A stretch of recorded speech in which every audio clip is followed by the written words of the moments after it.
irmãos, graça e paz, igreja, boa noite a todos, sejam todos muito bem-vindos em nome de Jesus, amém? Amém, irmãos? Glória a Deus. Hoje não tá frio, né? Tá bom, tá? Né? Glória a Jesus. Eu sou a pastora Patrícia Cunha, para quem não me conhece, sou esposa do pastor Flávio. Tô cansada porque eu fui correndo e voltei correndo no banheiro, mas tá tudo bem. Temos a honra, a alegria da parte do Senhor de pastorear o rebanho que o Senhor nos confiou nesse tempo. Como diz o meu pastor Luiz Hermínio, Deus não dá igreja para pastores, Deus dá pastores para a sua igreja. E para nós é uma alegria saber que o Senhor nos deu a esse tempo, nos entregou, nos chamou, nos escolheu, nos elegeu nele, até mesmo antes da fundação do mundo, para que nós vivêssemos o propósito de Deus. E isso não se resume a minha vida, né? A minha casa, isso é para nós, filhos e filhas de Deus, amém? Amém, que fomos gerados nele, antes da fundação do mundo, para cumprirmos um propósito sobre essa terra. Deus de antemão preparou tudo para mim e para você, nós só precisamos entrar no rio, amém? Glória ao nome de Jesus. Na semana passada, como o Flávio disse, nós estávamos lá em Três Coroas com os irmãos, adorando a Deus, com a igreja de Jesus Cristo que se reúne em Três Coroas. E foi um tempo muito precioso, mas a gente fica com saudade, né? Fica com saudade da casa, fica com saudade dos irmãos. E eu quero dizer bem-vindo a você que nos visita pela primeira vez. Fique muito à vontade, nós estamos na casa do nosso Pai, amém? Se tem alguém aqui que nos conhece, é Ele. Então Ele já sabe tudo que nós estamos pensando, que nós estamos sentindo, tudo, Ele sabe tudo.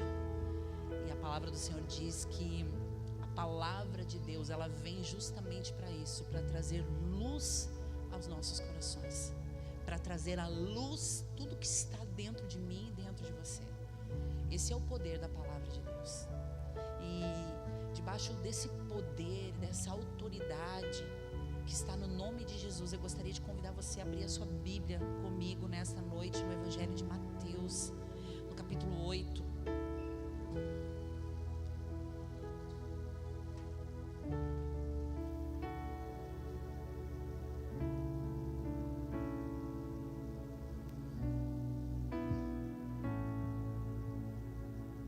Nós estamos em reforma para melhor atendê-lo, então não repare se você vê alguma coisinha fora do lugar, é um processo.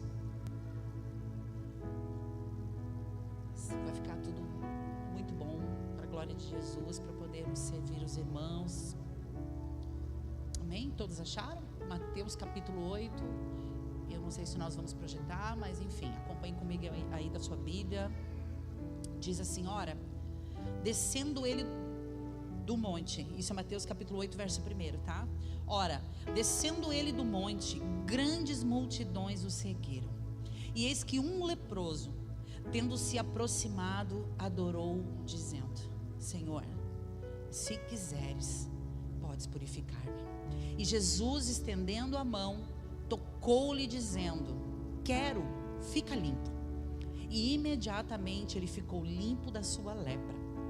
Disse-lhe então Jesus: olha, não o digas a ninguém, mas vai mostrar-te ao sacerdote e fazer a oferta que Moisés ordenou, para servir de testemunho ao povo. Fecha os teus olhos um pouquinho. Vamos juntos orar ao Senhor nessa noite. Pai, nós te agradecemos, Senhor, pela tua palavra. Obrigada, Senhor, porque essa espada não é minha, ela é do teu Espírito. Então, Senhor, me dá sabedoria e graça para manejar a espada do Espírito de Deus nessa noite, nesse lugar.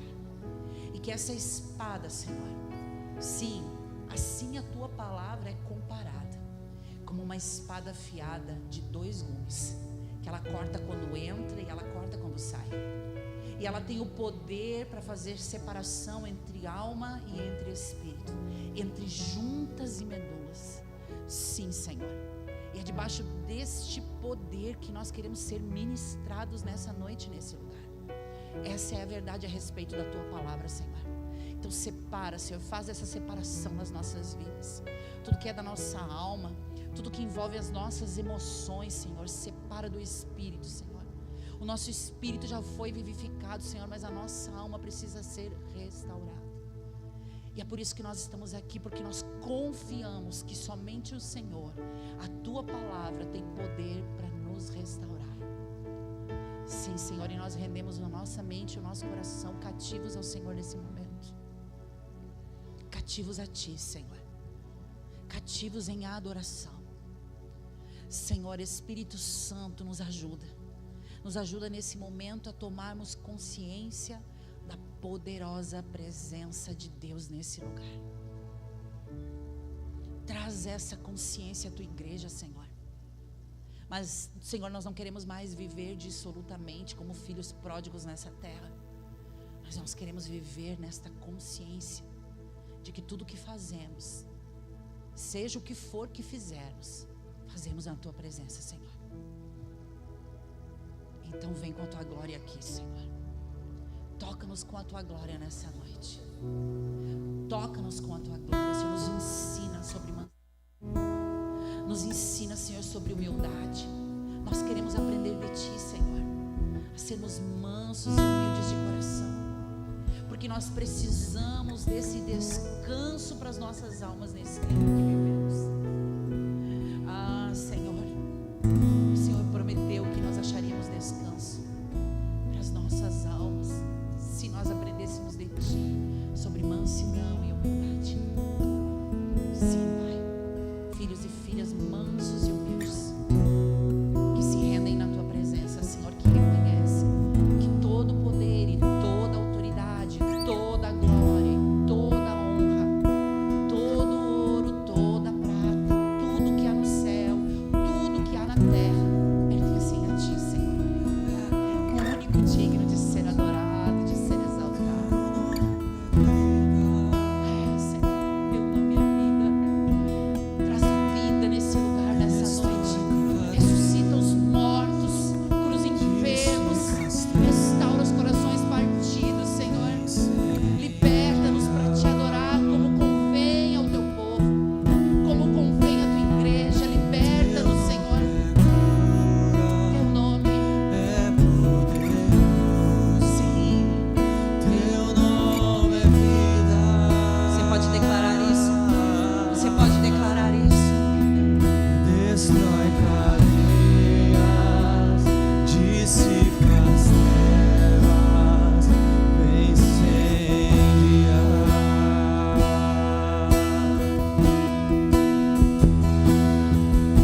Jesus, quero declarar Teu nome sobre toda a mente e coração. Pois sei que existe paz em Tua presença. Clamo, Jesus.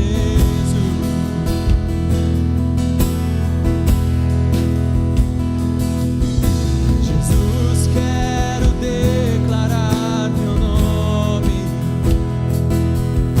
quebrando os vícios dessa geração.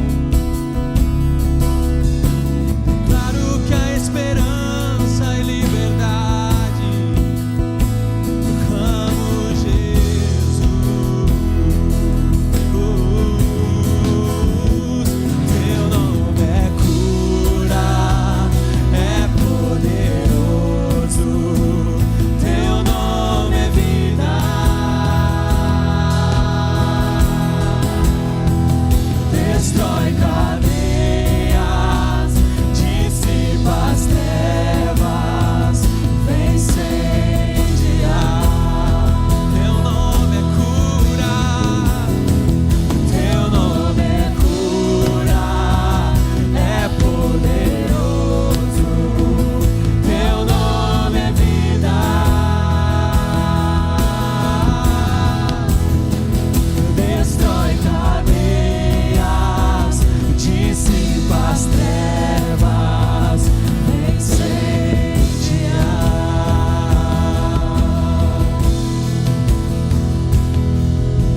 Declare pelas ruas o nome de Jesus. Sobre a escuridão Ele vai trazer a sua luz. Sobre sua família, clame o santo nome Jesus.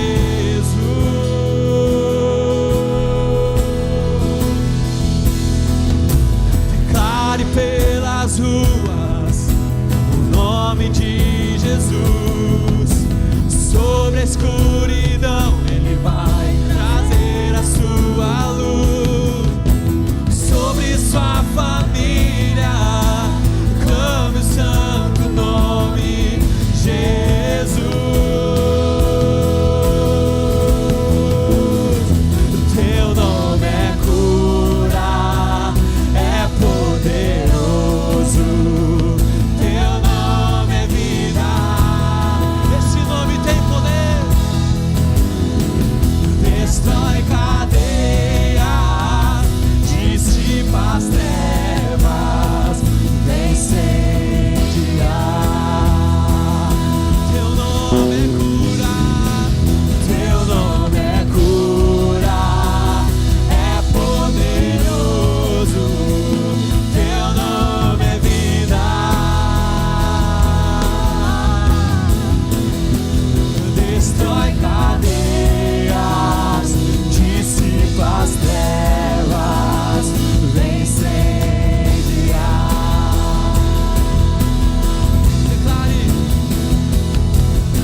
Declare pelas ruas o nome de Jesus. Sobre a escuridão Ele vai trazer a sua luz. Sobre sua família clame o santo nome de Jesus.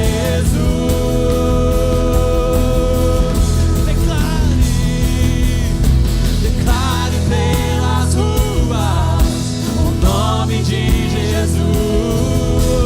Sobre a escuridão Ele vai trazer a sua luz.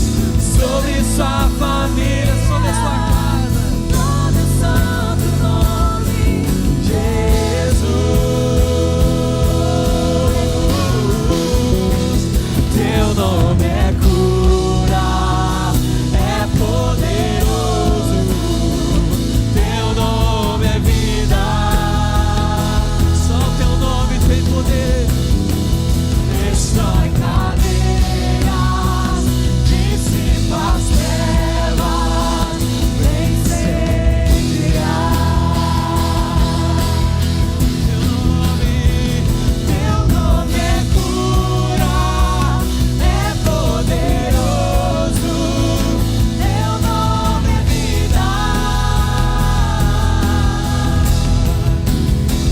Destrói cadeias, dissipa as trevas, vem incendiar. Aleluia. Tome o seu lugar, tome o seu assento.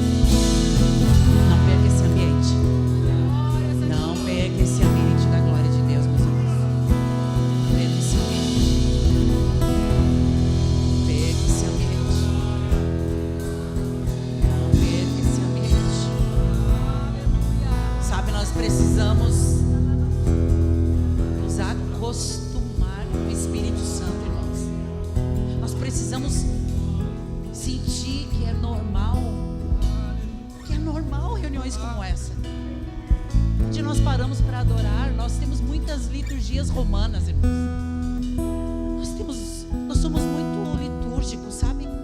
Nós somos muito romanos, na verdade é isso. A maioria de nós tem raiz romana na sua espiritualidade. E nós aprendemos as coisas de um jeito, que uma celebração ela precisa começar no horário tal, e tá tudo certo, e nós temos que começar no horário mesmo, que nós precisamos ter tantos louvores, e depois vem uma saudação, e depois vem uma palavra de oferta, e depois, se começa a demorar muito, a gente diz assim, meu Deus, mas que tanta cantoria, né? Às vezes a gente escuta algumas coisas, mas que tanto que canta. Irmãos, as nossas canções são expressões de adoração a Deus. Amém? Durante a semana nós adoramos ao Senhor. Durante a semana nós damos testemunho de quem é o Senhor nas nossas vidas. Mas quando nós viemos para cá no domingo, nós dançamos, nós celebramos a presença dEle no meio do seu povo, irmãos. Sabe, esse momento aqui não é um momento para pedir, é um momento para celebrar a glória do Senhor no nosso meio, para celebrar a presença dEle no nosso meio. Isso não é sobre uma liturgia pronta, não é sobre uma cartilha, sabe, não é sobre nós seguirmos um roteirinho, não, irmãos, é sobre nós sermos livres, porque aonde está o Espírito do Senhor, aí há liberdade. E se esse Espírito que habita em mim, habita em você, então nós somos livres para adorá-lo. Nós somos livres para adorá-lo. Sabe o que eu sinto aqui nessa noite? Eu sinto que o Senhor vai trazer paz a muitos corações aflitos. Eu declaro, meu querido, minha querida, que você vai experimentar uma paz na sua vida que você nunca experimentou. Em meio às guerras, você vai sentar e você vai sorrir, você vai deitar e você vai dormir. Em meio às guerras, você vai sorrir.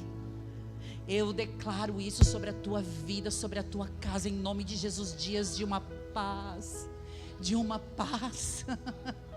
Vai vir, vai. Nós vamos ter situações, teremos, irmãos. No mundo tereis aflições, mas tem de bom ânimo. Eu venci o mundo, diz o Senhor. Eu venci o mundo. Um Senhor que não tinha ouro, que não tinha prata, que não tinha onde reclinar a sua cabeça.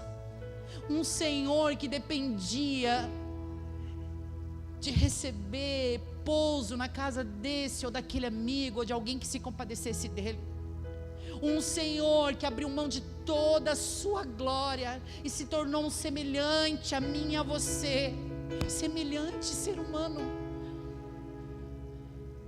Um Senhor que conhece as nossas limitações, que sabe das nossas aflições, que não nos julga, não nos condena, mas nos perdoa, que nos traz para ambientes como esse, para mostrar que o amor que Ele tem por mim e por você é maior do que o nosso entendimento humano pode alcançar.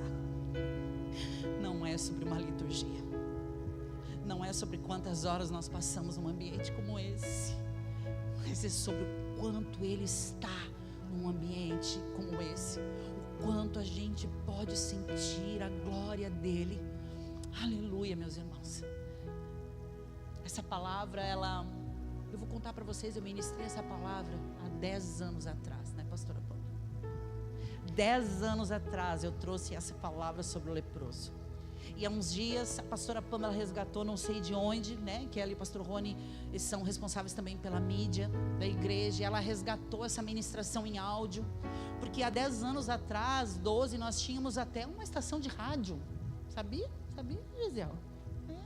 Nós tínhamos uma estação de rádio.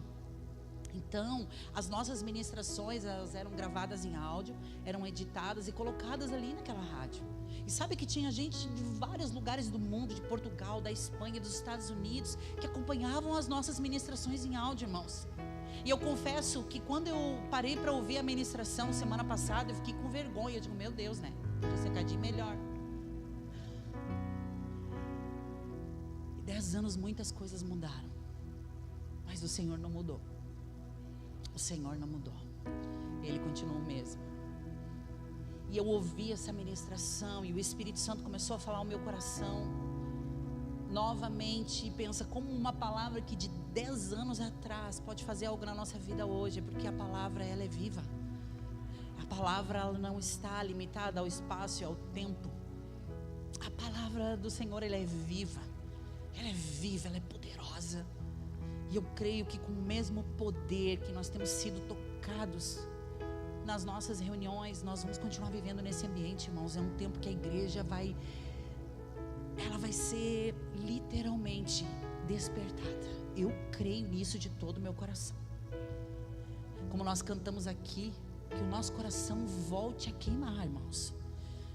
Que a gente volte a se apaixonar por Jesus. Não é sobre a placa, sobre Ele. Placas vêm em vão, líderes vêm em vão, mas Ele e a sua palavra, eles vão permanecer para sempre. E aqui, quando nós lemos esse texto, nós vemos um camarada que vivia separado, porque a lepra, só para a gente entender um pouco, eu quero trazer um pouco do contexto. E se a gente tiver que parar tudo para adorar, a gente vai parar tudo para adorar. Amém? Vocês estão comigo? Amém? Sinta o ambiente, tá? Não fica engessado, tá bom? Sinta o ambiente. Nós precisamos começar a ser treinados, queridos, para sentir o ambiente onde nós estamos. Né, Pati? Sentir o ambiente. Aleluia. A lepra, para a gente ter uma ideia, ela era uma doença que ela não recebia um diagnóstico de um médico. A lepra era uma doença espiritual. Por que a gente sabe? Porque o diagnóstico da lepra, ele precisava passar pelo sacerdote e não pelo médico. Então, quando alguém, você vai ver lá no livro de Levíticos, nos capítulos 13 e 14, explicações claras a respeito, né, da lei, como a lei tratava a lepra, né? Quais eram os procedimentos para lidar com pessoas leprosas, enfim. Mas uma das coisas que acontecia quando a pessoa ela era diagnosticada com lepra, ela precisava ser apartada, ela precisava ser afastada do seu convívio familiar e social. Então essa pessoa, quando ela recebia o diagnóstico, o sacerdote fazia o diagnóstico, ele dizia, então você agora é considerado impuro. A pessoa leprosa, ela era considerada impura, indigna de viver com as outras pessoas. Então ela era retirada para um lugar à parte. E existia um vale chamado Vale dos Leprosos. Ou seja, era uma cidade que foi eleita, um determinado lugar onde as pessoas ficavam ali.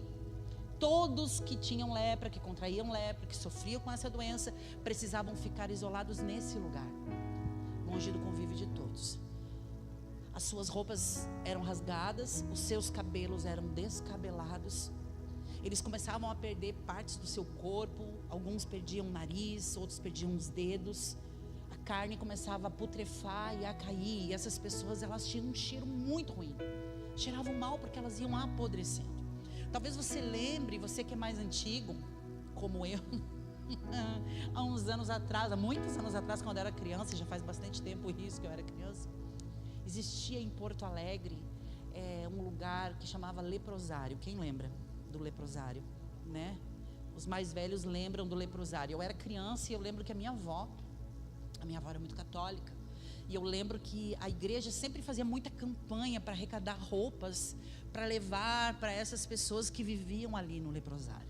E glória a Deus, a lepra foi extinta, graças a Deus por isso, né? Mas o ponto que eu quero chegar é que nós ouvimos muito falar dessa enfermidade. E nesse tempo, essas pessoas, elas iam para esse lugar. Ficavam ali, impedidas de conviver com seus cônjuges, com seus filhos, impedidas de ter sustento, de trabalhar. Viviam literalmente numa situação de miséria. E por que eu estou trazendo isso, né? Esse texto, esse homem aqui, a Bíblia fala que um homem, né? Ele veio até a presença, um leproso, já classificando ele como um leproso, ele não tinha nome. Engraçado que ele não tinha nome. E sabe que uma das coisas que a gente percebe é que quando Jesus, ele quer trazer simplicidade para uma conversa, ele quer trazer simplicidade para algo, ele nem dá nome para ninguém. Poderia ter citado aqui, nós poderíamos citar personagens da Bíblia que são muito conhecidos por terem sido feridos com lepra. Miriam, por exemplo, a irmã de Moisés. Miriam, quando ela se levanta, quando ela se rebela contra a autoridade de Moisés, ela juntamente com seu irmão Arão, a Bíblia diz que Miriam foi chamada por Deus, ela, Moisés e Arão, e ali Deus a feriu com lepra, por causa da postura que ela teve diante da autoridade de Moisés. Sabe que para os judeus, irmãos, eu vou abrir um parênteses aqui, eu não ia falar isso, mas eu vou falar isso agora. Para os judeus, a lepra, ela está relacionada à maledicência. Fecha parênteses e vai pensando um pouco aí. Então Miriam foi ferida de lepra. Moisés ainda vai diante de Deus, Senhor, por favor, né? Não faz isso com ela. E aí o Senhor se volta para Moisés e diz assim: se por acaso o pai dela tivesse cuspido no rosto dela, não teria ela ter que ficar fora do arraial 7 dias porque estava impura? Ou seja, a maneira como Deus tocou em Miriam é como se um pai estivesse reprovando a atitude de um filho. E ali Miriam ficou impura por 7 dias, e todo o povo precisou parar a sua caminhada. E nós conhecemos a história. Se não conhecemos, vai lá, leia a Bíblia, né? Leia sobre esses acontecimentos, leia, entenda a maneira como Deus faz as coisas. E Miriam ficou por 7 dias ali, fora do arraial, até que ela se humilha, se arrepende, ela é curada. Então o povo volta novamente a marchar em direção à terra prometida. Depois nós temos um outro personagem conhecido que tem nome, que é Naamã. Nós conhecemos a história de Naamã, né? Que era um grande general de guerra sírio, e ele tinha lepra. E de repente uma serva que estava na casa dele, que fazia parte do povo de Deus, que foi levada como escrava, estava trabalhando, servindo naquela casa. Ela vê a situação do seu senhor e ela fala para a sua senhora: olha, se o meu senhor soubesse que há cura, que há profeta em Samaria. Então aquela esposa sabiamente conversa com seu marido, e nós conhecemos a história. Naamã vai até o seu rei, pede cartas, e ele vai até Samaria em busca de cura. E ali Eliseu o confronta o orgulho daquele homem, e ele mergulha 7 vezes no Rio Jordão, e ele é curado. Mas Senhor Jesus, ele escolhe não dar nome para este leproso, porque, sabe, quando nós falamos sobre a simplicidade do Evangelho, sabe quando eu entendo a simplicidade do Evangelho? A primeira coisa, o primeiro sintoma de que eu estou entendendo o quanto o Evangelho é simples, é quando eu me coloco dentro dele. Senhor, põe o meu nome ali. A mulher do poço, ela não tinha nome. E quantos outros personagens nós vemos, quantas outras histórias Jesus conta, quantos outros acontecimentos nas Escrituras. O ladrão da cruz, uma à direita, outra à esquerda, eles não tinham nome, irmãos. E Jesus trazendo essa simplicidade, sabe? Porque o Senhor nesse tempo, ele procura uma igreja que entenda sobre simplicidade, sobre viver uma vida simples. Quando nós entendemos o que é simplicidade, não é sobre viver na miséria, mas é vivermos de uma forma simples. E durante muitos anos, sabe, irmãos, só era considerado santo quem era miserável. Você viveu esse tempo na igreja onde o santo era aquele miserável que não tinha nem comida para colocar na panela. E aí o Senhor veio, começou a mudar a nossa história, começou a mudar a condição da igreja, dos filhos de Deus. Os empresários começaram a se converter, os ricos começaram a se converter, pessoas de bem, do meio político, do meio artístico, começaram a se converter. Irmãos, quando a gente ouvia que um jogador de futebol se convertia, a gente pensava: meu Deus, um jogador de futebol se converteu, uma modelo se converteu, aquele artista se converteu, aquela outra, aquele outro, um cantor, enfim, as pessoas começaram a se converter. Só que o Evangelho não mudou, ele continua sendo um Evangelho de simplicidade.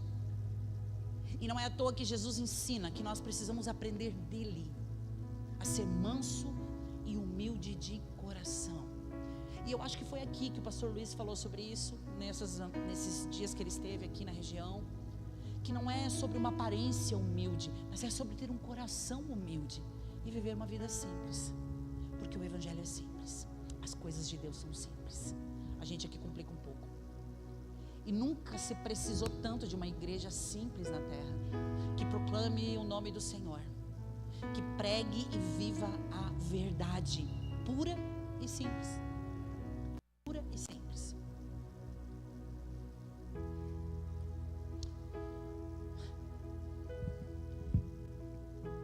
Conversava com uma pessoa essa semana. Se ela ouvir essa ministração, ela vai saber que é dela que estou falando, mas está tudo certo. Ela disse: pastor, aconteceu uma situação assim, assim no meu trabalho, e eu fiz isso e isso e tal. E eu disse: pois é, a outra pessoa pode fazer isso, porque ela não conhece a Deus, mas tu é uma pastora, tu não pode, tu porém permanece naquilo que tu aprendeste. A medida para as outras pessoas que não conhecem a Cristo é uma, irmãos. A medida para mim e para você, ela é outra. E para os pastores é maior ainda. Nossa régua vai lá em cima. E não é sobre uma régua, ser pastor não é ter uma régua de pompa, não é isso. A régua aumenta no nível de responsabilidade. A nossa régua como pastores, ela aumenta no nível de resposta que nós precisamos dar para Deus. Por isso que a Bíblia fala, aquele que almeja o episcopado, grande coisa almeja. Veja bem o que você pede ao Senhor. E essa amiga falando comigo, ela disse: ai, pastora, às vezes é pesado ser pastora, né? É pesado carregar esse título. Eu disse: não é sobre carregar um título, é sobre nós termos um encargo e entendermos quem nós somos nesse tempo, de vivermos uma vida simples e correta. O Evangelho é simplicidade / profundidade. E aqui nós temos um leproso que vivia fora da cidade. E sabe, irmãos, existia uma regra para os leprosos. Eventualmente, quando em último caso, em última instância, eles precisavam sair do Vale dos Leprosos, tinha uma regra para eles. A lei previa algo para que eles pudessem se apresentar na cidade. Ou seja, eles tinham que vir carregando uma sineta, e eles precisavam tocar aquela sineta, fazendo barulho, chamando a atenção das pessoas. E logo em seguida, tocando a sineta, eles precisavam declarar em alto e bom tom: imundo, imundo, imundo. Ou seja, as pessoas precisavam saber que naquele ambiente estava entrando um imundo, porque ele tocava a sineta e declarava com os lábios. Então, todo mundo se afastava, porque ninguém queria estar próximo de um leproso. E agora, um leproso, ele descobre que Jesus estava naquele lugar. Ele diz: eu vou lá. E sabe, irmãos, isso não está escrito, mas eu estou aqui conjecturando. Certamente, ele tentou convencer, Clara, outras pessoas a saírem com ele daquele lugar. Gente, vamos lá. Eu ouvi falar de Jesus, vocês sabem, vamos lá, quem sabe a gente não é curado. Nós já estamos mortos de qualquer jeito. A sentença deles era a morte. Sabe por quê, irmãos? Porque a religião nunca curou um leproso. Aliás, eu vou falar uma coisa para vocês: a religião nunca curou ninguém. A religião não cura. Mas Jesus estava ali, ele disse: vamos lá, gente, vamos lá, vamos comigo lá, quem sabe a gente não é curado. E a Bíblia diz, nós lemos, vocês leram aqui comigo, que ele se aproximou de Jesus, dizendo: se quiseres podes purificar-me. Mas quando ele se aproxima de Jesus, ele vem e ele se prostra adorando a Deus. Ele o adorou. Ah, irmãos, eu acho, na minha imaginação santificada, que quando aquele fedorento, desprezado e isolado, solitário ser humano se aproxima de Jesus, reconhecendo quem ele era, se prostra e adora, eu acredito que o coração de Jesus se derreteu de amor, e ele o adora e diz: Senhor, se tu quiseres, podes purificar-me. Só se tu quiser, Jesus, mas se tu não quiser, está tudo bem. Eu vim aqui para te adorar. Irmãos, a adoração, ela tem um poder. A adoração é a chave que eu e você recebemos do Senhor. A adoração, ela acessa o reino dos céus, ela acessa o reino do Espírito. A adoração, ela move o coração de Deus, e não é sobre canções. Nós ainda falávamos sobre isso, eu e o Flávio, essa semana. Sabe, quando nós cantamos canções, é uma expressão de adoração. Cantar é uma expressão de adoração. Servir é uma expressão de adoração. Nos relacionarmos com as pessoas é uma expressão de adoração. A dança é a mais alta expressão de adoração que o ser humano pode entregar ao Senhor. Deixa eu falar para você uma coisa: não despreze o ministério profético de dança. A dança é a mais alta expressão de adoração que alguém pode entregar ao Senhor.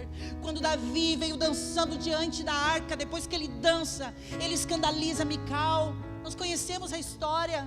Muitas pessoas ainda se escandalizam com essas coisas, mas uma coisa eu sei, que depois que Davi vem dançando diante da arca do Senhor, despido das suas vestes reais, com simplicidade, a partir dali Davi conquistou 7 nações. Adoração fala sobre conquista, irmãos. Adoração acessa lugares de conquista em Deus. Uma vida de adoração, sabe? Logo que eu me converti, eu ouvia muito falar: adoração é um estilo de vida. Adoração é um estilo de vida. É como eu pago as minhas contas, é como eu administro a minha vida. É quando eu assumo as minhas responsabilidades como cidadão, mesmo não achando bom. E é um tempo em que a gente não está achando algumas coisas boas. Aliás, eu vou dizer para vocês, nada está bom. No tocante a esse plano dessa terra, tem alguma coisa boa? Mas a nossa esperança está no Senhor. E aquele leproso, ele tinha uma esperança. A esperança dele estava em Jesus. E ele se prostra, adora o Senhor. E a Bíblia diz, nós lemos que Jesus o toca. Jesus toca em um leproso.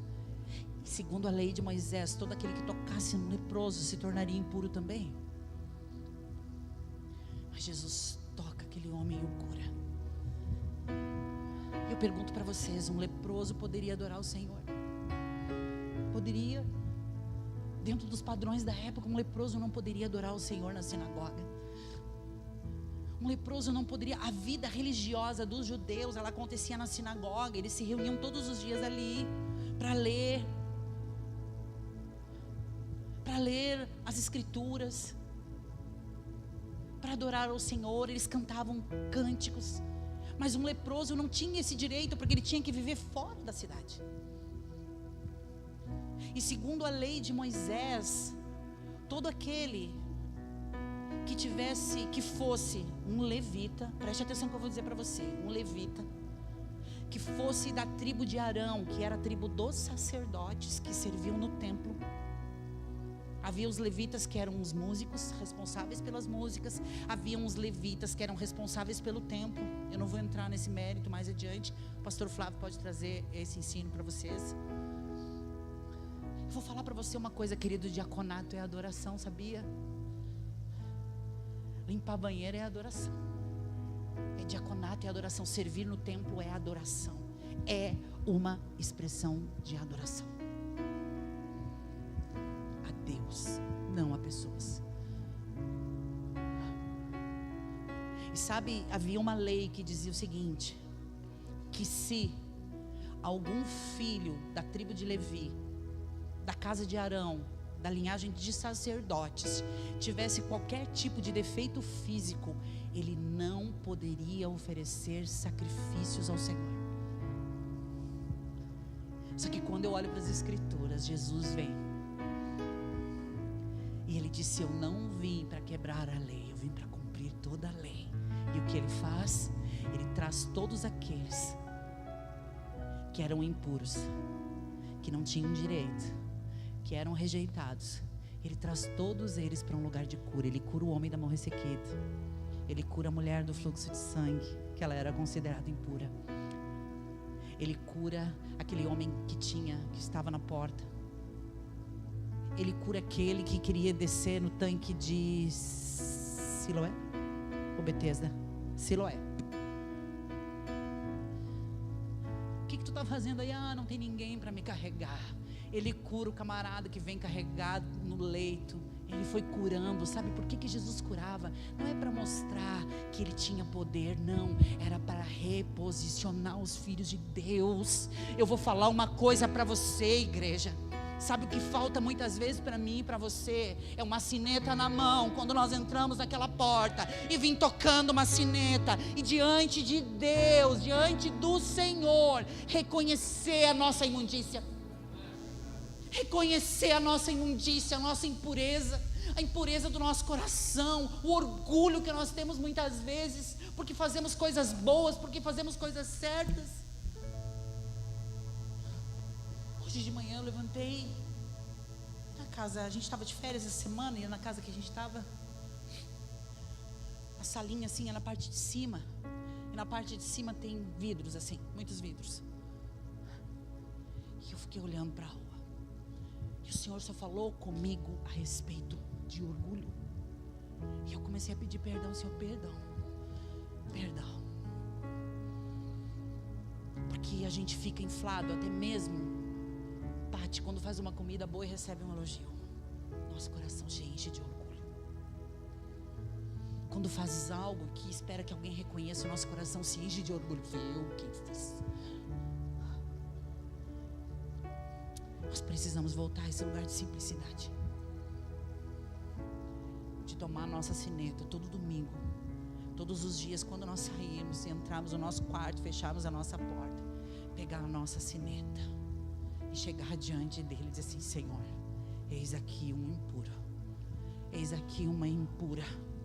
Eu preciso ser tocado pelo Senhor, eu preciso ser purificado. Irmãos, grandes eventos, irmãos, eles promovem até uma agitação na nossa alma. Mas a glória e a presença de Deus é que nos transforma. É de glória em glória a transformação, sabe? E Jesus cura aquele homem, agora Jesus se torna impuro aos olhos dos outros. E sabe, eu aprendi uma coisa, que às vezes, André e Josi, pra gente fazer justiça, a gente vai precisar parecer impuro às vezes, sabia?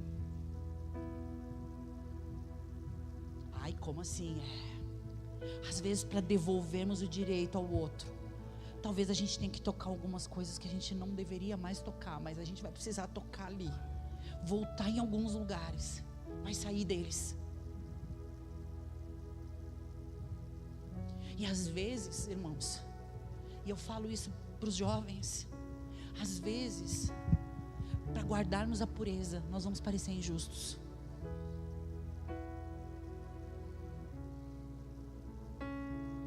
Para guardarmos a pureza, nós vamos parecer injustos.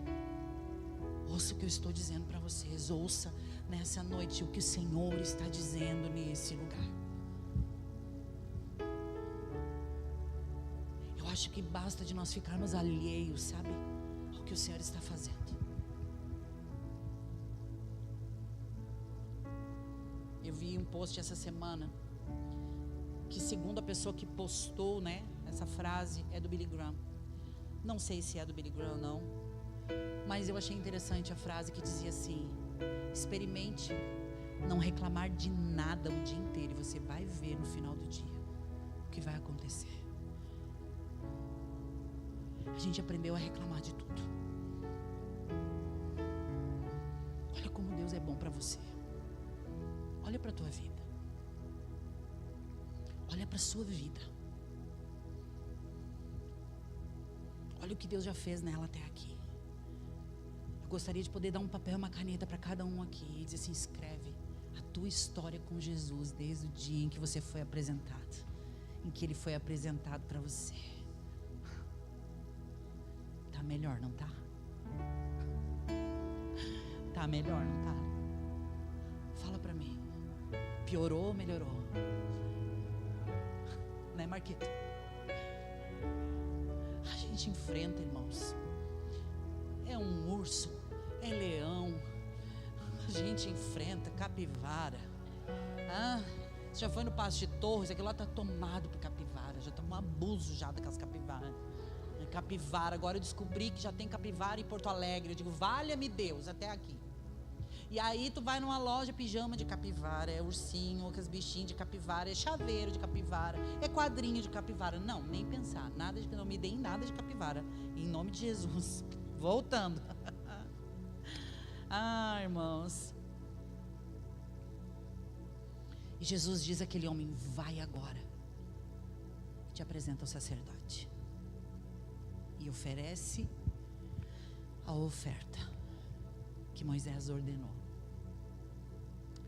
E coincidência ou não, a oferta para o resgate, para a remissão da lepra, era a mesma oferta que se fazia pelo pecado.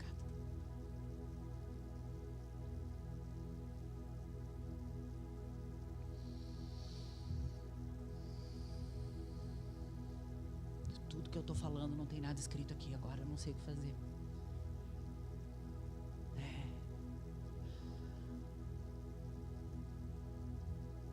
Era oferta pelo pecado. Provérbios capítulo 30 diz assim: ai daquele que se considera impuro aos seus próprios olhos. Ai daquele que acha que não tem pecado. Ai daquele que acha que está pronto. Irmãos, nós nunca vamos estar prontos até a volta de Jesus. Nós seremos trabalhados por Ele, seremos aperfeiçoados por Ele. A adoração nos aproxima de Jesus.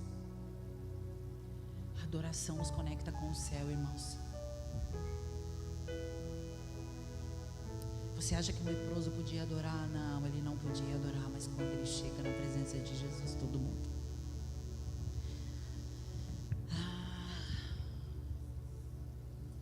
Sabe, quando logo que nós nos convertemos, nós vimos sim, e talvez se você está aqui e tem mais de 15 ou 20 anos de fé, nós passamos a observar, a viver, né, focos de avivamento, e se fala tanto em avivamento, avivamento, avivamento. Depois por um tempo se parou de falar a respeito de avivamento, se falava sobre prosperidade, sobre restituição. É o ano da restituição, é o ano da prosperidade, é o ano que você vai ter o seu carro, a sua casa, e nós perdemos um pouco o foco. Nós, quando eu digo, é a igreja de Jesus Cristo. Mas o Senhor está nos puxando, parece, de volta, sabe, para esse entendimento sobre avivamento. E nós vimos e vivemos focos de avivamento ali nos anos 2000, e seguidamente nós falamos sobre isso. Haviam muitos sinais, irmãos. Era dente de ouro, dente de prata, né? Quem viu? A gente viu.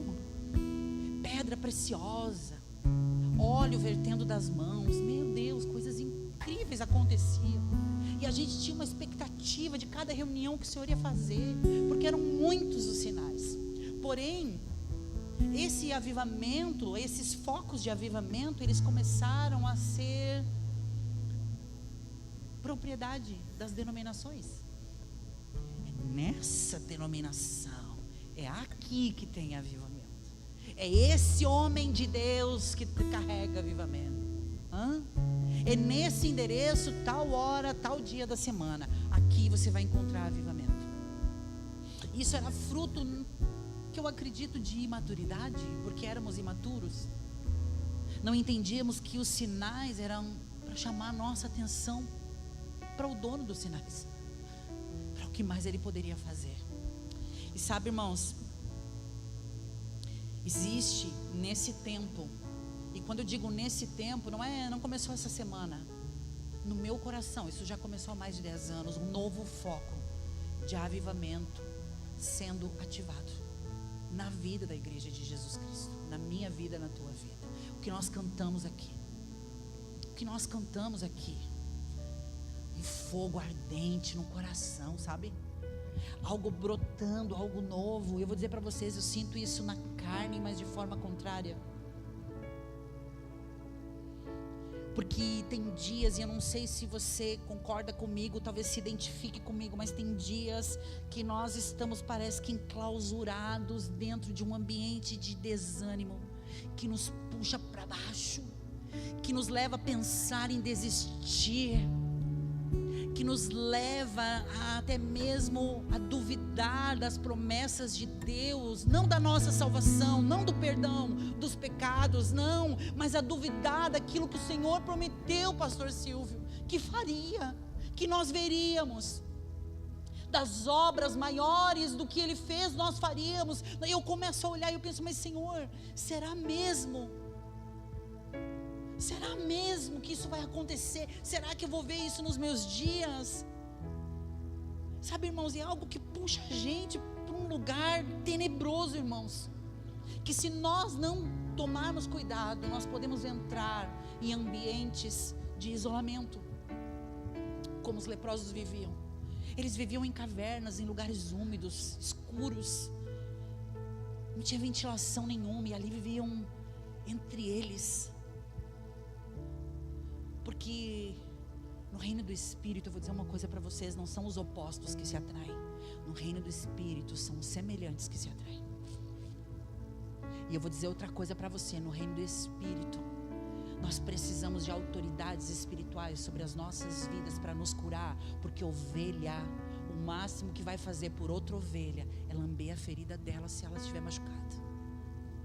É ajudar a aliviar, mas não vai trazer cura. Quem ainda cura, irmãos, ouça que eu vou dizer para você uma coisa.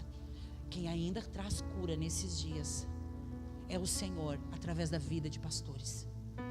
Pastor cura rebanho, irmãos. Não se iluda. Pastor ainda cura rebanho. E talvez você tenha sido ferido em algum momento na sua vida por algum religioso na sua geração.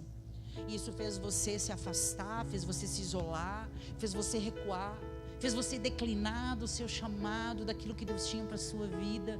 Mas eu quero dizer para você uma coisa: um novo foco de avivamento está sendo levantado nesses dias, irmãos, na nossa nação. E esse novo foco de avivamento vai gerar filhos maduros, porque o avivamento, ele passa pelo batismo com fogo, Beto.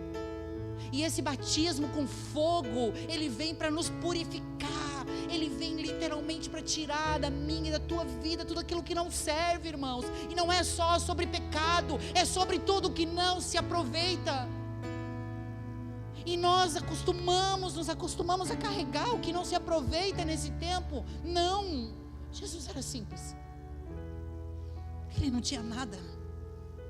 Ele não tinha nada. Ele tinha os 12. E naquela hora sumiu todo mundo.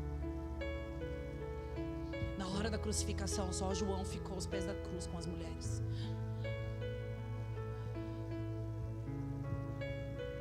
Um avivamento a partir que vai gerar homens maduros, mulheres maduras. Sabe quando, ou melhor, sabe o que uma crise faz conosco? A crise, ela separa os homens dos meninos. Ela separa as mulheres das meninas. A nossa nação está vivendo uma crise, igreja. E vai haver uma separação. E não é sobre o joio e o trigo, não. Esse é para o último dia, é para o final.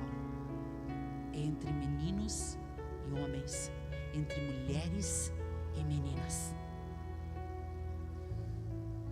Filhos maduros, filhos ruiós, que não fazem uma lista de reclamações, de questionamentos, mas que obedecem. Se você for ler, ontem eu li de manhã o Salmo 119, ele é um pouquinho grande, mas uma das coisas que me chamou a atenção é que em todo o tempo que o salmista diz é que a tua palavra me vivifica, a tua presença me vivifica. Vivifica-me, Senhor, vivifica-me, Senhor. O Senhor está vivificando a sua igreja, irmãos. Está trazendo vida, a verdadeira vida vai brotar. Eu tenho certeza de mim e de você.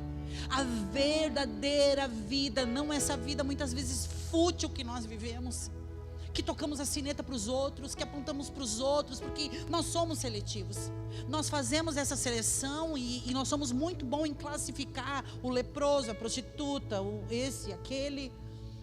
Mas o Senhor não é assim. Não é sobre nós não buscarmos santidade, não é sobre isso, é sobre nós entendermos que nós não temos direito de classificar as pessoas, que nós não temos direito de emitir julgamentos, que nós, eu e você, não temos esse direito. E o que nos toca é uma sineta.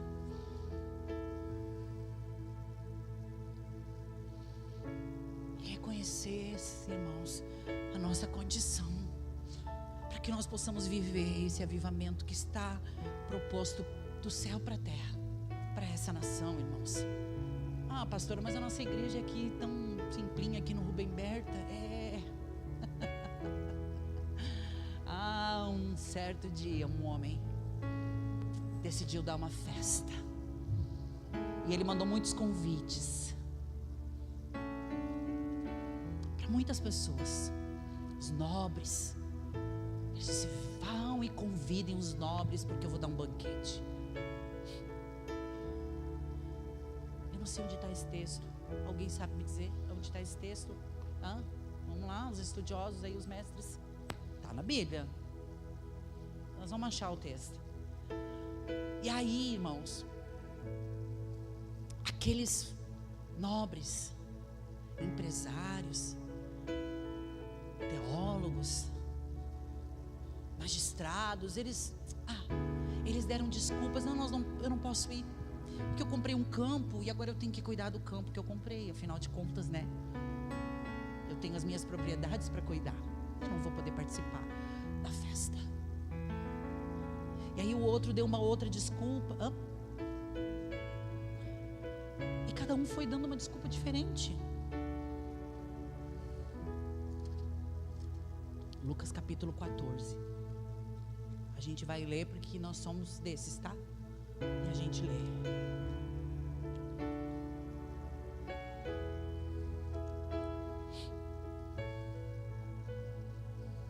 Lucas 14.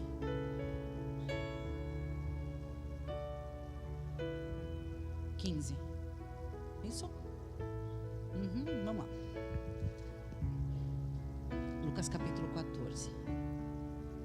Vamos juntos, diz assim: ora, ouvindo tais palavras, um dos que estavam com ele à mesa disse-lhe: bem-aventurado aquele que comer pão no reino de Deus. Ele, porém, respondeu, Jesus, né? Certo homem deu uma grande ceia e convidou muitos. A hora da ceia, enviou o seu servo para avisar aos convidados: vinde, porque tudo já está preparado. Não obstante, todos a uma começaram a excusar-se. Disse o primeiro: comprei um campo e preciso ir vê-lo. Rogo-te o que me tenhas por escusado. Outro disse: comprei 5 juntas de bois e vou experimentá-las. Rogo-te que me tenhas por escusado.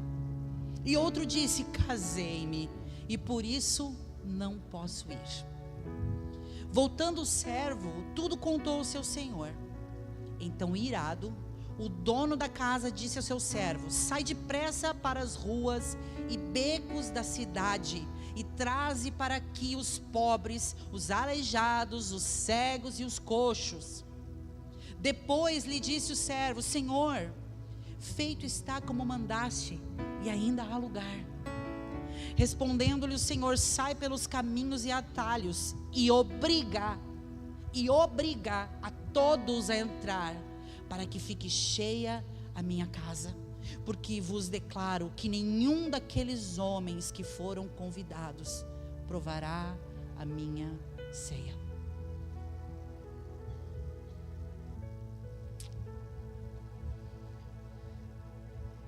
Você percebe que primeiramente ele convida as pessoas de bem, e aqueles que estavam com a vida tranquila se recusam a participar. E agora ele disse: vão pelas ruas, vão pelos becos, tragam os coxos, tragam os aleijados, tragam aqueles que ninguém quer. Só que detalhe: obriguem todos eles a entrar na festa. E eu fiquei pensando: Senhor, por que obrigar? Ele precisou obrigar aqueles desfavorecidos a entrar naquele lugar. Sabe por quê? Porque eles não se achariam dignos de participar daquele banquete, irmãos. E sabe, tem alguns que o Senhor vai obrigar a entrar nesses dias. Vou dizer uma coisa: se você não se acha digno, o Senhor está te obrigando em amor a entrar para esse lugar e se assentar com Ele à mesa. Ele obrigou. E sabe, irmão, um dia eu também não me achava digna, eu não me acho digna. Um dia, quando alguém falou para mim do Evangelho, eu pensava: imagina que vai haver perdão, Nilson, para os meus pecados, imagina. Só que o Senhor foi me levando para um lugar tão apertado, as coisas foram afunilando, as coisas foram ficando tão difíceis, que literalmente eu fui obrigada a entrar nessa festa. E aqui estou eu, para a honra e glória do nome de Jesus. As amarguras da vida, as aflições, as necessidades, as enfermidades, as discórdias, tudo que foi dando errado, tudo isso foi me obrigando, foi me empurrando para essa mesa de cura, de restauração que o Senhor preparou. Ah, meus irmãos, é uma geração sim que vai ser ativada, avivada dentro de si, mudanças estratosféricas. Eu não sei nem se cabe essa palavra. Você vai provar de coisas que você nunca provou, a começar pela paz. Paz. Receba paz na sua vida. Receba paz na sua alma. Receba descanso na sua alma. Em nome de Jesus. Esse avivamento, ele não vai jorrar das congregações, ele vai jorrar da cruz de Cristo. É da cruz, de um lugar de humilhação, de exposição, mas que também tem perdão. Lembra do ladrão que estava ali: Senhor, lembra-te de mim quando vieres no teu reino. Ele entendia que merecia aquela cruz. Lembra-te de mim. Jesus olha para eles: ainda hoje estarás comigo no paraíso. Ele recebeu perdão. Vai jorrar da cruz, irmãos. Ainda que muitos de nós estejamos sendo obrigados a entrar nesse lugar. E tem uma mesa, sabe, eu consigo ver pelos olhos da fé, uma mesa posta, cada um com um lugar para poder se assentar. Ninguém vai ficar de pé, todos vão assentar nesse banquete. E o Senhor está nos chamando assim: vem, vinde de graça, comam e bebam. Bebam, comam. Mas sabe o que eu vejo também? Eu vejo uma sineta colocada em cada lugar, para nos lembrar de onde foi que o Senhor nos tirou, de onde é que nós saímos. Porque isso vai nos trazer humildade, simplicidade, mansidão. Amém? Glória ao nome de Jesus. Improváveis. E é por isso que nós estamos nesse bairro, porque nós somos improváveis. Flávio e eu, a nossa casa, somos improváveis. E a maioria de vocês que eu conheço, eu sei que é improvável também. Isso é o mais legal de todos, saber que entre nós existiam assaltantes. Assaltantes, irmãos. Assaltante de banco, coisa grandona. Não era coisa pouca, não. Já que é para assaltar, assalta banco. Você que é assaltante, que está me ouvindo, se ainda não se arrependeu, assalte banco. Corta essa parte. Não, por favor, não me julgue, é só uma brincadeira boba. Para. Assaltantes, drogados, dançarinos, né? O pessoal que dançava dança cigana, né? Tem aí, eu não vou falar, pastor, irmão, tudo pastor. E artistas. Tinha até artista no nosso meio.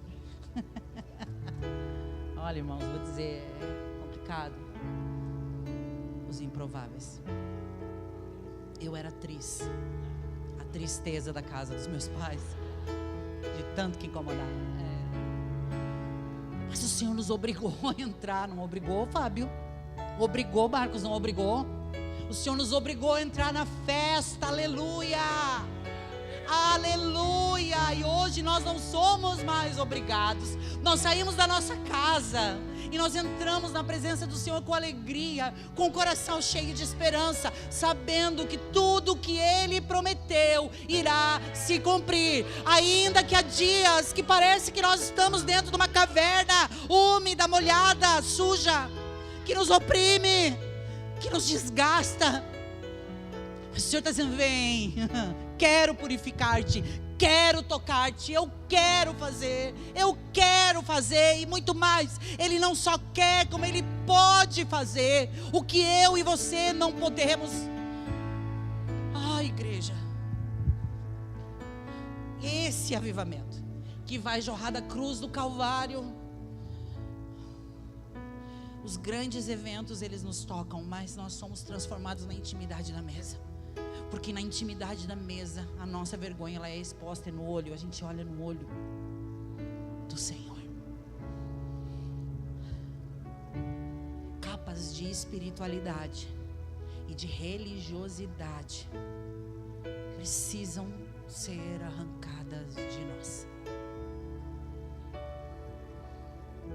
Não é sobre uma religião, não é sobre você trocar de religião.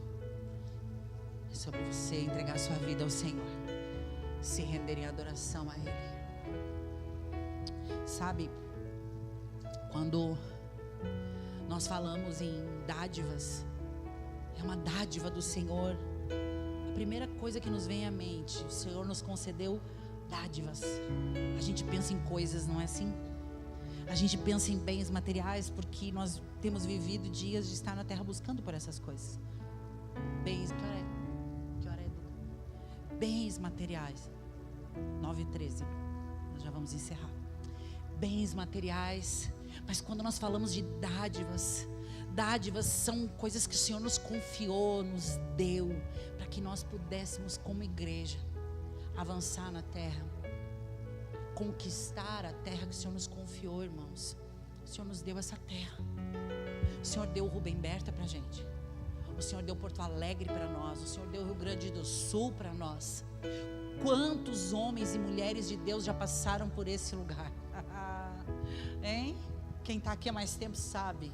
Quantos homens e mulheres de Deus pontuais já passaram por esse lugar, que foram recebidos, amados, curados, que hoje estão em diferentes lugares do planeta, nos Estados Unidos,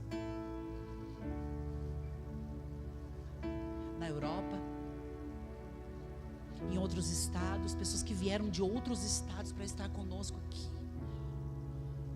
Sabe, isso aqui não se limita a uma congregação, se limita a um lugar de governo do Espírito nesse lugar. Nós somos, sim, isso não é sobre orgulho, mas é entender quem nós somos na cidade, irmãos. Nós, eu e você, onde você estiver, você é uma base, você é um ponto de contato do céu com a terra. As pessoas precisam começar a ver isso na minha e na tua vida, irmãos. Nós somos esse ponto de contato do céu com a terra. Sabe por quê? Uma das dádivas que nos foi entregue, Mateus capítulo 28, a grande comissão. Eu e você fomos comissionados. Ide e pregai o evangelho a toda criatura. Vamos lá. Eu vou ler com você a grande comissão. Jesus, aproximando-se, falou-lhes, dizendo: toda a autoridade me foi dada no céu e na terra. Ide, portanto, e fazei discípulos de todas as nações, batizando-os em nome do Pai, do Filho e do Espírito Santo, ensinando-os a guardar todas as coisas que vos tenho ordenado. E eis que estou convosco todos os dias, até a consumação dos séculos. Olha o comissionamento. Olha onde eu e você fomos inseridos. Nós temos a autoridade que Jesus tem. Nós temos a missão de levar aos homens a palavra da redenção, a redenção de Cristo. Nós temos a sua presença. Não temos? Nós temos. E tudo que ela representa está em mim e você. O Espírito de Deus está dentro de mim, de você. E no Espírito nós temos todos os recursos que nós precisamos para ser bênção aonde